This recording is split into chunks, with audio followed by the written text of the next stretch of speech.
racist captain tried to humiliate Barack and Michelle Obama on a cruise, but what happened next left everyone speechless. Subscribe to the channel and drop a comment telling us where you're watching from. The sun dipped below the horizon, casting a golden glow over the bustling harbor as Barack and Michelle Obama stepped out of their sleek black SUV. Their luggage was neatly arranged by their driver, and before them loomed a breathtaking sight, a luxury cruise ship, its pristine white hull gleaming under rows of shimmering lights.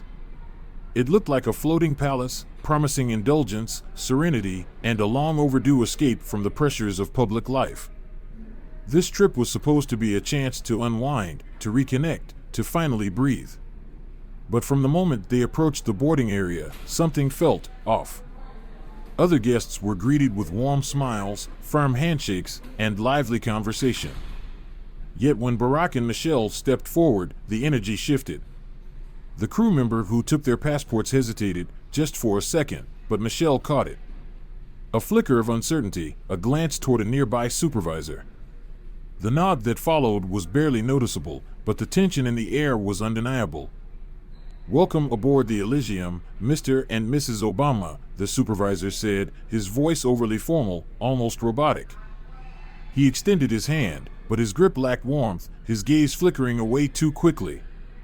Barack, ever composed, responded with a calm, "Thank you," though a flicker of something unreadable crossed his face. As they walked up the gangway, Michelle stole a glance at Barack. He gave her a reassuring smile, as if to say, "Let's not jump to conclusions just yet." Once aboard, the ship was undeniably stunning, a floating city of crystal chandeliers, gilded staircases, and sweeping ocean views.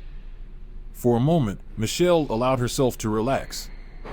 Maybe the tension at the dock was nothing. Maybe it was all in her head. But then came check-in. The receptionist, a young man with a perfectly polished appearance, seemed uneasy.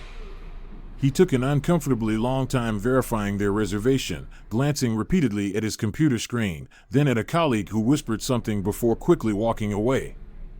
"I'm sorry for the delay," he finally said, sliding their key cards across the desk with a smile that didn't quite reach his eyes. "It seems there was a mix-up with your room assignment.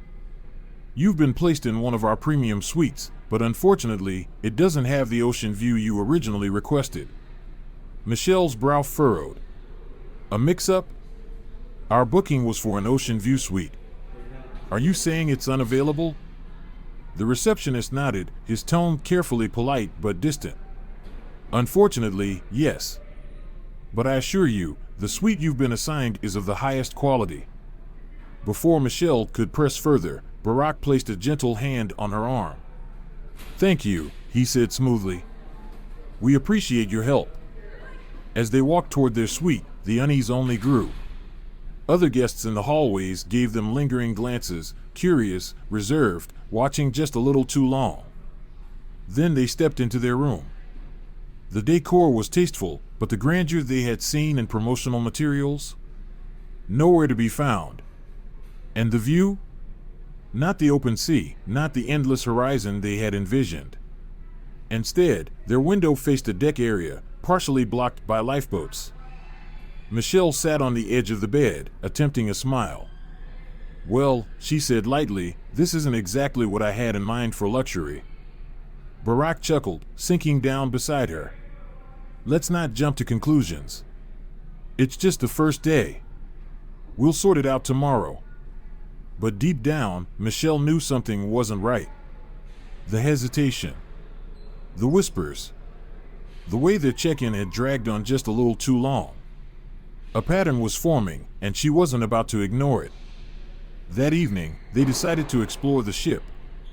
The dining hall was a masterpiece, vaulted ceilings, a grand piano playing soft melodies, an atmosphere of effortless elegance. But when they were led to their table, it wasn't near the massive panoramic windows overlooking the sea like the other guests. Instead, they were placed near the back. And their waiter? His smile was strange, his demeanor clipped.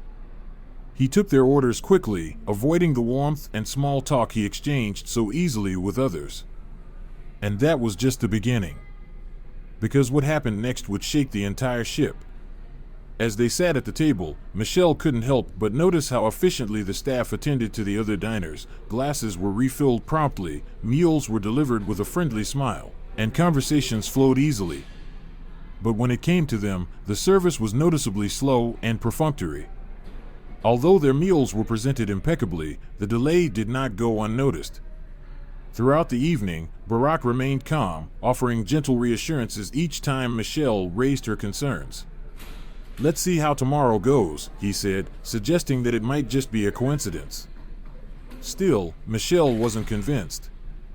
After returning to their suite, the corridors felt eerily quiet, and the vibrant energy of the ship had faded into the background.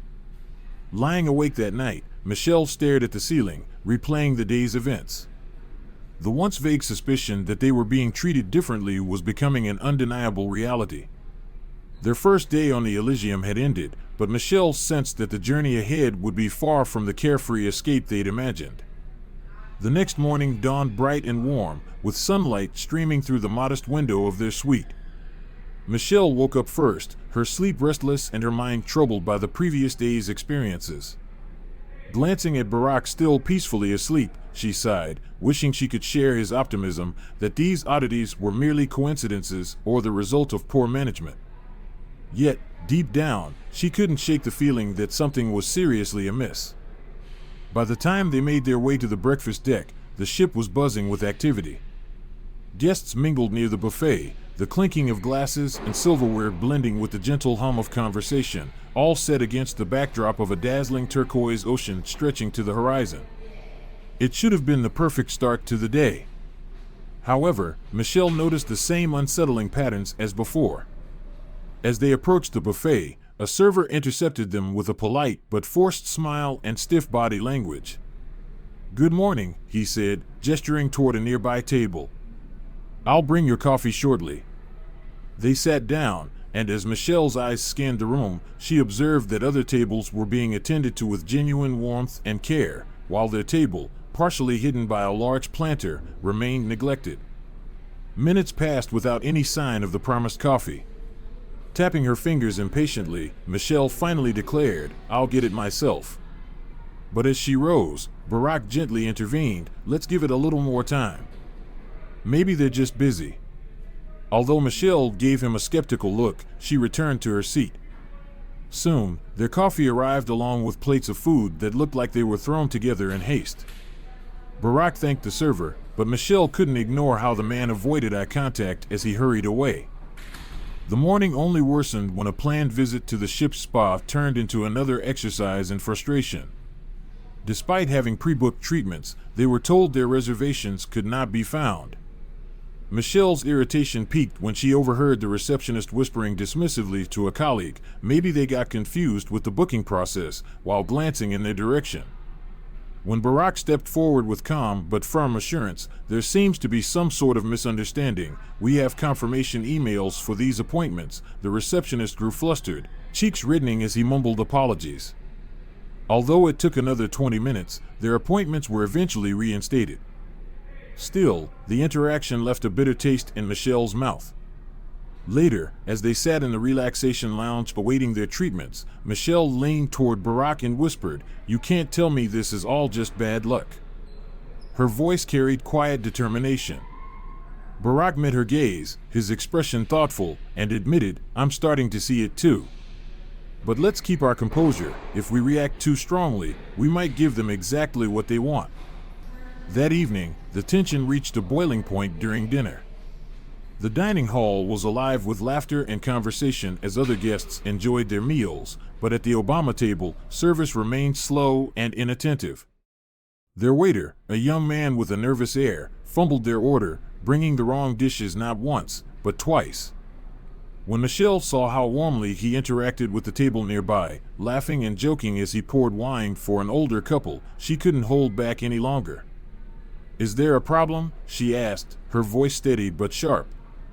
The waiter froze, his face flushing, and he stammered a half-hearted apology. "No, ma'am, I'm very sorry for the delays." Michelle crossed her arms and replied coolly, "It doesn't seem like you're sorry. It seems like you don't want to serve us."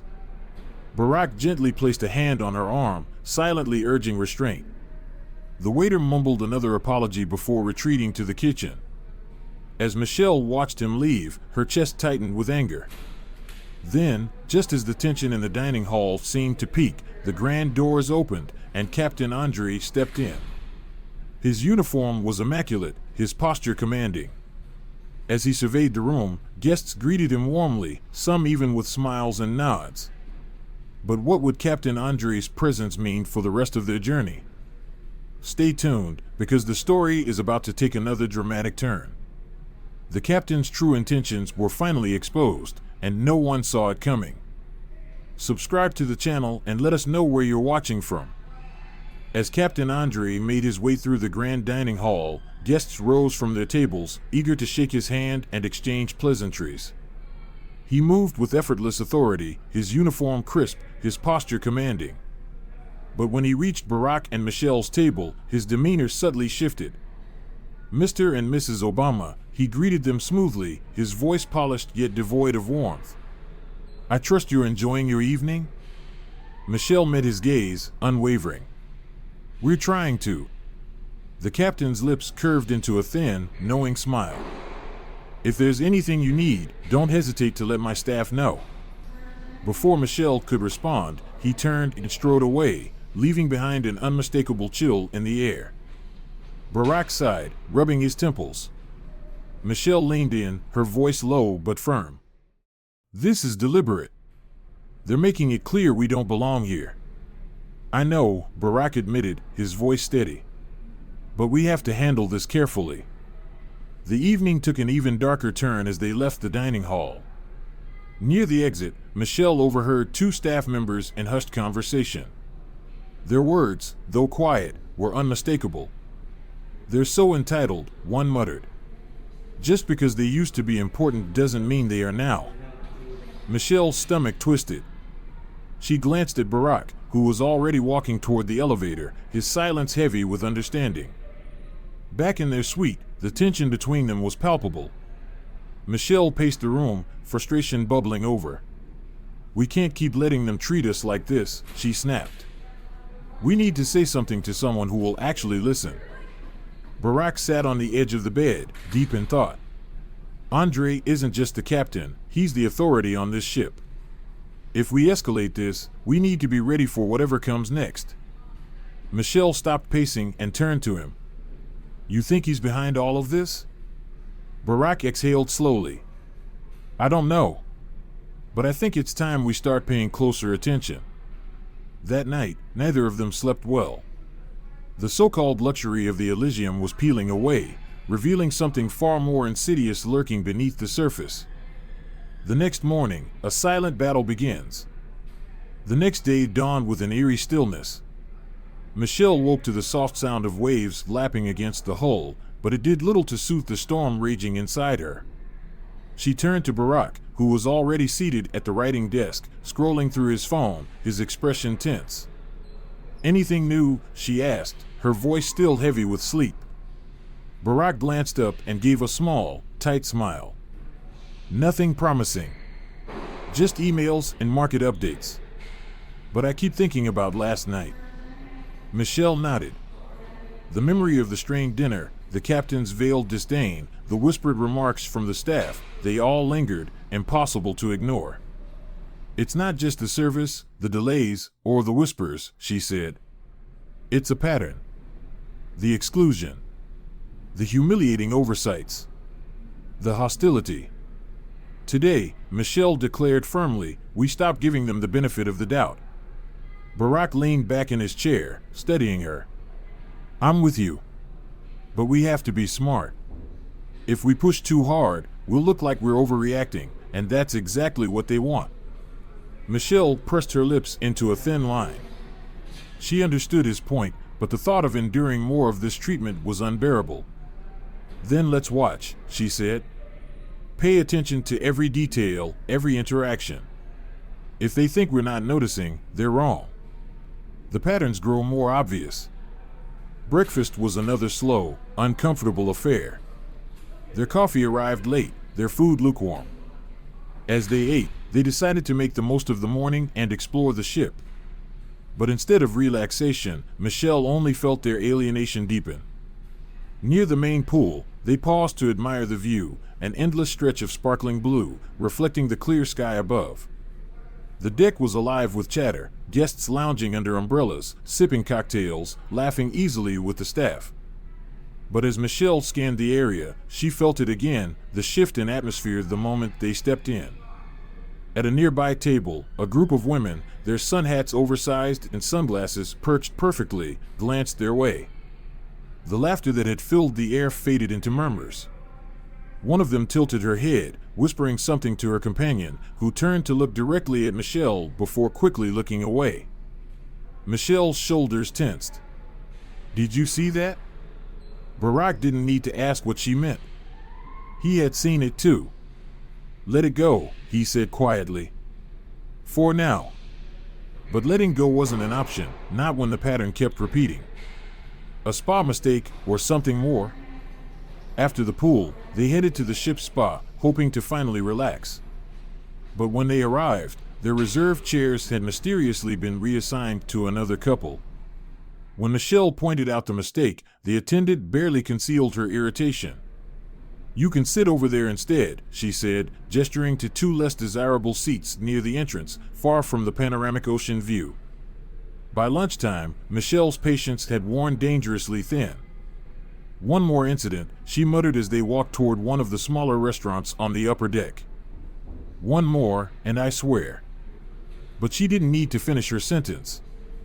The moment they sat down, the pattern continued. Long waits. Incorrect orders.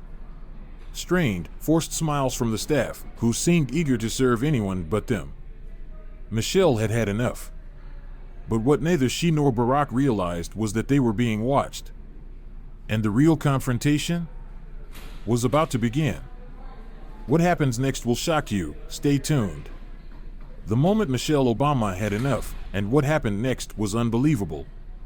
Subscribe to the channel and let us know where you're watching from. The tension had been building for days, simmering beneath the surface with every delayed meal, every dismissive glance, every veiled insult wrapped in polite formalities.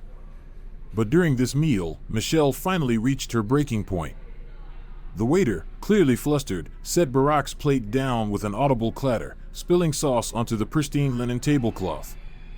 He mumbled an apology, but it was robotic, empty, devoid of any real sincerity. Michelle set down her fork, her gaze locking onto him. "Is there a problem?" The waiter stiffened. "No, ma'am," he replied quickly. "Because it certainly feels like there's a problem," Michelle continued, her voice steady but firm. "This isn't the first time we've been treated like an inconvenience. And I'm tired of pretending it's all in my head." Barack reached across the table, placing a calming hand over hers. "Let's take a breath," he said softly. But Michelle wasn't done. She turned back to the waiter. "I want to speak with your manager." The waiter hesitated for a brief moment, then turned and retreated toward the kitchen. Minutes later, Captain Andreen himself appeared. His posture was as stiff as his perfectly pressed uniform, and though his practiced smile remained in place, there was an unmistakable glint of irritation in his eyes. "Mr. and Mrs. Obama," he greeted smoothly. "I understand there's been a concern about your dining experience." Michelle stood, shoulders squared. "It's not just about dinner, Captain. It's about the way we've been treated since we boarded this ship. And I think you know exactly what I'm talking about." The captain's smile didn't waver, but for a fleeting moment, something darker flickered beneath it. "I'm sorry if you feel that way, Mrs. Obama," he said smoothly, "but I can assure you my staff is trained to provide the highest level of service to all our guests." "All your guests?" Michelle asked pointedly. Andreen's gaze hardened ever so slightly. "All of them." The tension in the air was almost suffocating. Barack rose from his seat, stepping beside Michelle. "We'd appreciate it if you made sure your staff understands that," he said, his tone calm but carrying unmistakable weight. The captain nodded curtly. "Of course." But as he turned to leave, Michelle caught the briefest flicker of something in his expression. It wasn't frustration. It wasn't annoyance. It was contempt, and it sent a chill down her spine. What Michelle overheard that night changed everything. Later that evening, unable to shake the unease, Michelle took a solitary walk along one of the quieter decks. She needed time to think, to clear her head. The ocean stretched endlessly before her, rippling under the fading light. It should have felt freeing. Instead, it felt isolating. Then, she heard voices. Low. Hushed. Tense. She froze, pressing herself against the wall, heart pounding. "We need to handle this before it gets out of hand," a man's voice said. Michelle's breath caught in her throat. She recognized it immediately. Captain Andrine. "They're already making too much noise," another voice replied. A pause. Then the captain spoke again. "Then we make sure they can't anymore." Michelle didn't wait to hear more. As soon as the voices faded, she turned and hurried back to their suite, her pulse racing. Barack was seated by the window when she burst in. "What happened?" he asked, immediately alert. She told him everything. Every word she'd overheard. Barack's expression darkened. "We need to be careful," he said. "But we also need to be ready." Neither of them slept much that night. Instead, they quietly packed their things, preparing for whatever came next. Because whatever it was, they knew it wouldn't be good. The showdown, a knock at the door. The sun was barely peeking over the horizon when Michelle stirred awake. She sat up slowly, the weight of the previous day pressing heavily on her. She turned to see Barack already dressed, his face set in that expression she knew so well, calm, but intensely focused. "They're up to something," she said quietly. Barack nodded, his gaze fixed on the small window overlooking the deck. "I don't like it either. We need to be prepared for whatever comes next." Michelle swung her legs out of bed, standing with determination. "I just keep thinking, what if we don't get the chance to stop this before it gets worse?" Barack crossed the room, placing his hands gently on her arms. "We will," he said firmly. "But we need to stay calm." Before Michelle could respond, a loud knock echoed through the suite. Her body tensed. Barack opened the door. Two uniformed security officers stood in the hallway, their stances rigid, their faces unreadable. "Mr. and Mrs. Obama," one of them said. "Captain Andrine requests your presence on the main deck immediately." Michelle's heart sank. She exchanged a quick glance with Barack before straightening her shoulders. "Let's go," she said, her voice steady despite the unease twisting in her gut. The captain's accusation, and the moment everything changed. Their footsteps echoed against the silent corridors as the officers escorted them through the ship. Curious stares followed them from the few early risers lingering on the decks. But as they stepped onto the main deck, Michelle instantly sensed something was off. It was eerily empty. At the far end, Captain Andrine stood waiting, his hands clasped behind his back. His expression was unreadable. But there, just at the corners of his lips, was the faintest trace of a smirk. "Good morning," he said as they approached. Michelle didn't bother with pleasantries. "What's this about?" Andrine's smirk widened slightly. "I'm afraid there's been an issue with your conduct on board." Barack's eyes narrowed. "Our conduct?" The captain nodded, his tone sickeningly smooth.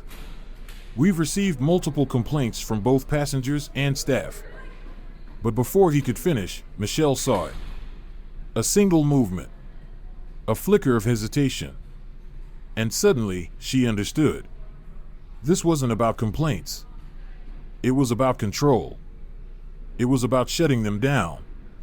And if they didn't act fast, they might not make it off this ship at all. Captain Andrine's ultimate betrayal, and how the Obamas fought back. Subscribe to the channel and let us know where you're watching from. The accusations came swiftly. "We've received complaints from both staff and passengers about your behavior, disruptive, argumentative, creating a hostile atmosphere. This is unacceptable on my ship," Captain Andrine declared. Michelle's jaw tightened. "A hostile atmosphere," she repeated. You mean standing up for ourselves after being treated like second-class citizens? Andrine's expression hardened. I'm not here to debate this, Mrs. Obama. My decision is final. Barack stepped forward, his voice calm but firm. You're making a mistake, Captain. We haven't done anything wrong, and you know it. A flicker of something, triumph, perhaps, flashed in Andrine's eyes. I disagree. And since I am the authority on this vessel, my judgment stands. Michelle clenched her fists. You can't just kick us off the ship. Oh, but I can, the captain replied, his tone dangerously smooth.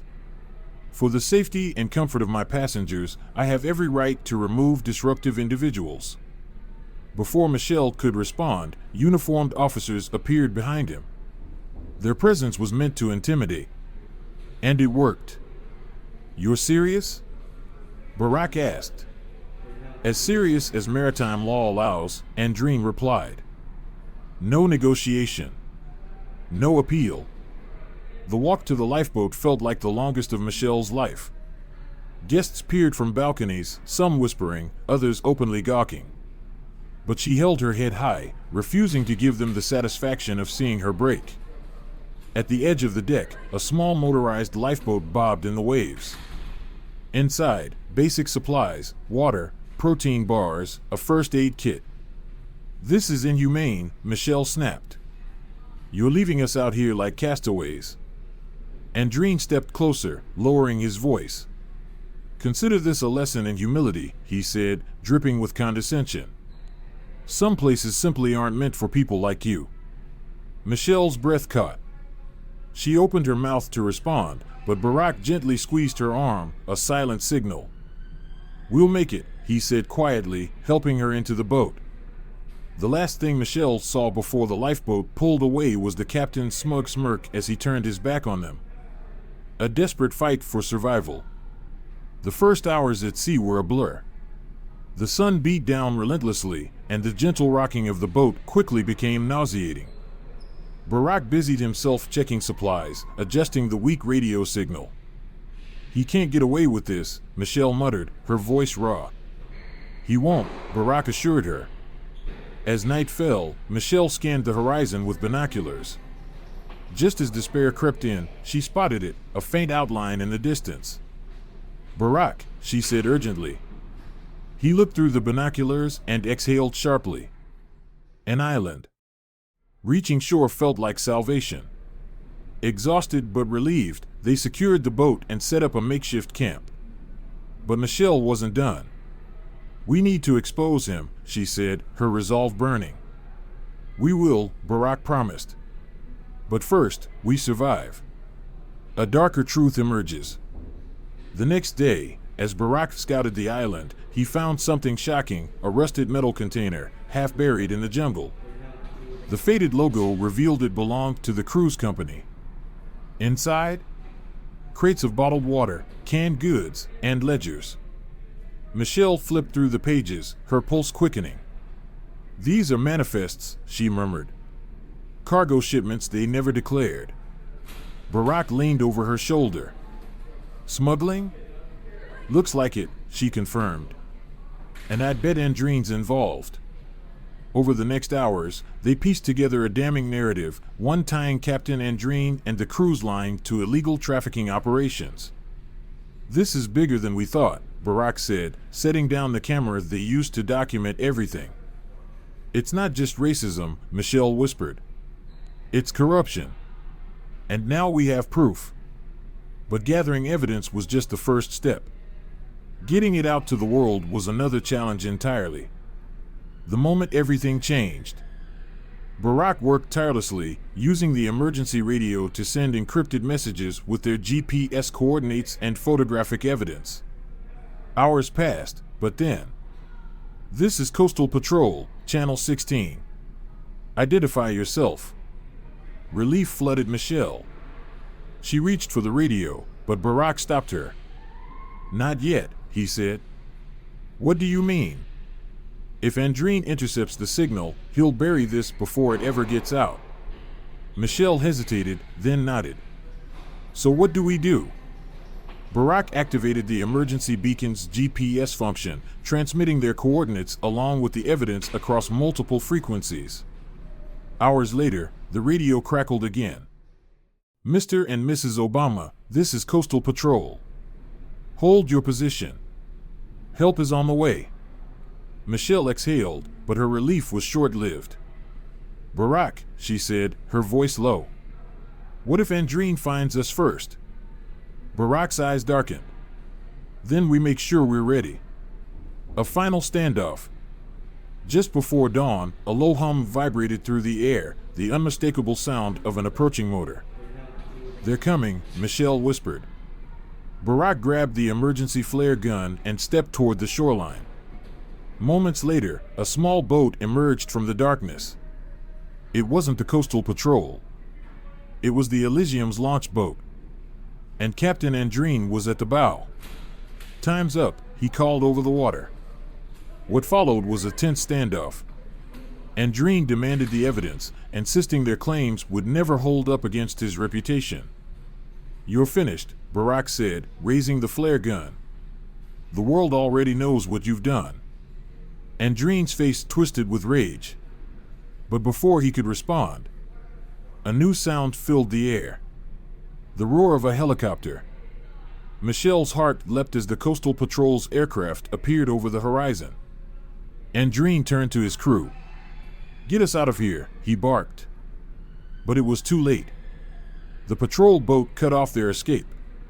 Within minutes, Andreen was surrounded and placed under arrest. As the sun rose, Michelle and Barack finally allowed themselves to breathe. Justice, and a fight that wasn't over. The fallout was immediate. News of Andreen's arrest and the corruption scandal spread like wildfire. The cruise line faced investigations, resignations, and public outrage. Michelle watched the coverage unfold with a mix of relief and frustration. "This isn't over," she said softly. Barack nodded. "No. But it's a start." A month later, standing at a podium in Washington, D.C., Michelle addressed a packed crowd. Lucia, the brave staff member who had secretly helped them, sat in the front row. "This isn't just about one ship," Michelle said. "It's about dismantling systems of discrimination and exploitation that have been allowed to thrive in plain sight." The audience erupted in applause, but Michelle's focus remained on Lucia. Later that night, as she and Barack sat together watching the sunset, she allowed herself a rare moment of peace. "We did it," she said softly. Barack smiled, pulling her close. "We did. But we're not done yet." Michelle nodded. "No. Not yet." And as the night deepened, she knew they would keep fighting for justice, for equality, and for a better world. Thanks for watching. Subscribe for more powerful stories, share this video, and let us know what you think in the comments.